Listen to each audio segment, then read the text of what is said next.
My name is Mike Wilczynski. This story is fueled by two beliefs. There's too much violence everywhere in the world. And despite 12 years of Catholic education and a belief in God, I don't believe in any religion. Most people have strong convictions about theology one way or the other, but imagine if we all suddenly found out that we were wrong. That's what we experience in There Is Life, a sci-fi drama. The log line for There Is Life is, in a world torn between faith and doubt, an atheist journalist raced against time to prevent a stubborn government from provoking a higher power whose ominous clouds and haunting messages grip civilization in fear. Comps include The Day the Earth Stood Still and Contact. Some background. Jill Lawrence is a confident national TV journalist. As a child, she witnessed the assassination of her father, Senator Lawrence. She turned down the proposal years later of her longtime boyfriend, Steve. Steve's also a politician, and now he's the U.S. Speaker of the House. She was opposed to a church wedding or anything to do with God after the profound loss of both parents. She was also concerned about the potential impact of marriage on both of their careers. Jill's successful life is missing love, faith, family, and the ultimate news story, but her life and our entire world suddenly changes in one dramatic night. Thick worldwide cloud cover has stopped commercial air travel for the last 2 weeks. So Jill leaves her Washington, D.C. studio to go interview a Navy pilot. In the parking lot, she's confronted by a mugger who demands her money. When she refuses, the mugger takes aim at her and shoots. But Jill looks up and she's perfectly fine. The mugger has mysteriously disappeared. All Jill sees is a mysterious, oddly shaped white cloud above. So she hustles from that to meet the pilot who has photographic evidence of a UFO island up in the clouds. This could be her dream story, but the picture seems obscure to her.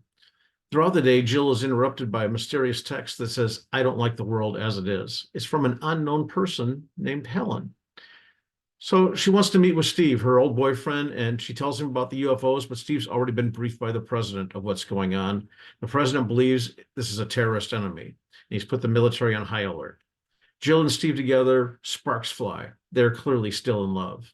With no warning, their lunch is interrupted as all communication around the entire world is interrupted by a person or spirit named Helen. Helen says it was Mother who created Earth, and Mother will no longer tolerate war or violence on this planet. We have 24 hours to change and love everybody. Jill, like most people, isn't sure, is this a high-tech hoax? Is it alien invaders? But Steve is pretty sure this is divine intervention. Jill goes live on TV after Helen's interruption and tells everyone about the cloud up in the sky. She realizes the words sound like the late Helen Keller, who died 50 years ago. People in other countries heard Helen's message and understood it in their native language, as well as sign language. Jill gets another text message that only has coordinates out in the Atlantic, off the Atlantic shore. So Jill and Steve journey back to their old boat, and it's intense. It's interrupted by civilian chaos, church bombing, but they get to sea, and Jill rescues 2 prisoner escapees who are lost in the water, but one of them is the murderer of Jill's father. So Jill has the opportunity for revenge, but she refrains, which immediately triggers her sudden transfer to another dimension for an interview seen around the world up on that cloud. Jill has a panel of spirits of famous ambassadors of peace from the past. They answer her questions about life, our wonderful eternal home.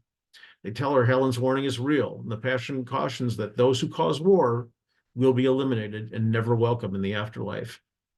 Jill is especially moved when the Pope John Paul II reveals to her that her parents are proudly watching over her. Jill appeals for peace on TV. She too now believes that Mother is the supreme being. But the president and vice president say we must have a show of force. Steve protests, say we must listen to Jill, though the risk is too great, but the president orders the attack on the mysterious landmass up in the clouds. As planes approach, Jill pleads with Mother, "We are good," and asks for our mercy. The attack fails. The president and vice president immediately disappear, leaving Steve to become the next president of the United States. All countries around the world believe Jill's story. They agree to eliminate weapons and live in lasting peace. Finally, at the White House, we see the Chief Justice. He's there to marry Jill and the new president. So Jill found love. She believes in Mother, knows she'll be reunited with her parents someday, and delivers the world's greatest news story. There Is Life would spark conversations that intrigue true believers, as well as people like myself who think religion may have gotten it wrong. everyone around the world will rally around the heroic efforts of Jill Lawrence.